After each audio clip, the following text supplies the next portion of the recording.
आहान और निकिता हाल ही में नए फ्लैट में शिफ्ट हुए थे। आहान एक मल्टीनेशनल कंपनी में जॉब करता था और निकिता हाउसवाइफ थी। निकिता को सजने संवरने का काफी शौक था और घंटों तक आईने के सामने बैठकर सजती थी।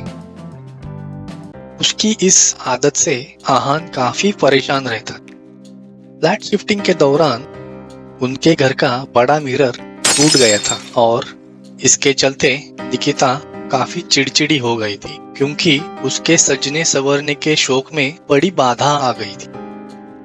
हर दिन ऑफिस को जाते समय वो आहान को नया मिरर लाने को कहती, लेकिन हर दिन ऑफिस के काम के चक्कर में भूल गया ये कहकर आहान उसकी बात को टाल देता था। निकिता वीकेंड की राह देख रही थी। आहान, तुम्हें इस संडे देखती हो, कैसे नया मिरर नहीं लेके आते हो तुम मेरे लिए। रविवार की सुबह निकिता जल्दी उठ गई और तैयार हो गई। आहान, जल्दी उठो, हमें शॉपिंग के लिए जाना है। आज मुझे किसी भी हालत में नया मिरर चाहिए, मतलब चाहिए। आहान समझ गया आज निकिता तो मानेगी नहीं और नया मिरर लेके ही रहेगी।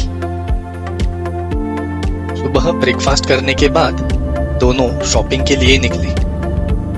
रोजमर्रा की चीजों का शॉपिंग होने के बाद निकिता ने जिद पकड़ ली, मुझे मिरर चाहिए। और न चाहते हुए भी आहान को निकिता के लिए बड़ा मिरर लाना पड़ा। निकिता तो बड़ी खुश हो गई थी, काफी बड़ा मिरर मिल गया था और वो भी काफी सस्ते में। दूसरे दिन आहान ऑफिस के लिए निकल पड़ा। निकिता ने भी किचन का काम जल्दी निपटाकर मिरर के सामने जाने का फैसला कर लिया। इतने में उसको आवाज सुनाई दी, क्या खूबसूरत हो तुम। इस आवाज से निकिता चौंक गई। इस वक्त घर में वो अकेली थी, तो फिर ये आवाज कहाँ से आ गई। दूसरे दिन हंसने की आवाज आई। वो बेडरूम में गई, लेकिन एज यूजुअल वहाँ पर तो कोई भी नहीं था। बड़ा अजीब लगा निकिता को। काम खत्म करके निकिता मिरर के सामने आकर बैठ गई और सजने संवरने लगी। लेकिन उसे लग रहा था घर में यकीनन कोई तो है और चोरी छुपे देख रहा है। उसने आहान को बताया, आहान, पिछले कुछ दिनों से कोई तो मुझ पर नजर रखे हुए है और मेरी खूबसूरती की तारीफ भी कोई कर रहा है, जोर से हंस भी रहा है। तुम तो ऑफिस में होते हो दिन भर और घर पर मैं अकेली होती हूँ, तो हमारे घर में कौन है। ये कब से हो रहा है तुम्हारे साथ।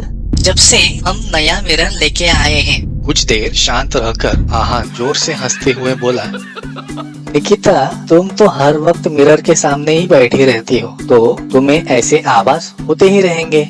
मिरर के सामने बैठने के बजाय थोड़ा एक्सरसाइज कर लो, मोटी होती जा रही हो तुम। आहान के इस बात से निकिता को बड़ा गुस्सा आ गया और वो वहाँ से चली गई। इधर आहान भी खाना खाकर सोने के लिए चला गया।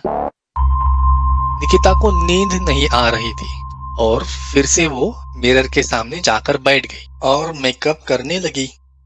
क्या खूबसूरत हो तुम।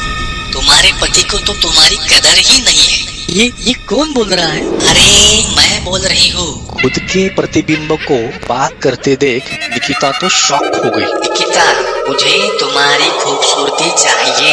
निकिता कुछ समझ पाती उतने में नहीं नहीं नहीं, बेवकूफ लड़की आ गई मेरे झांसे में और फंस गई। अब बैठी रहो कैद होकर इस आईने में सदियों तक।